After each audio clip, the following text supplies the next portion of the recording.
with just 4 days until President Biden's deadline for withdrawing from Afghanistan, a growing threat to the evacuation of the remaining Americans and Afghan allies, the terror group known as ISIS-K.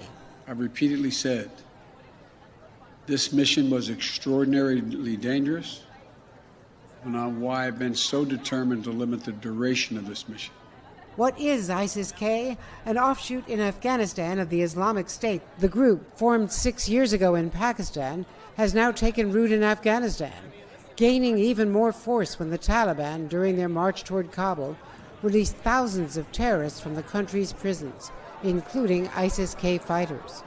Now the group is challenging the Taliban for control. ISIS-K is clearly the group which has the greatest straight antipathy for the West and the United States. But the only good side of that is they also have antipathy for the Taliban.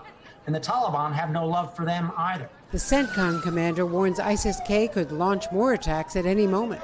They aim to get a vehicle-borne suicide attack in if they can, from a small vehicle to a large vehicle. They're working all those options. And then we've just seen their ability to deliver a walk-in, a vest-wearing suicide attacker. The ISIS-K is not the only threat to the U.S. evacuation mission in these final days.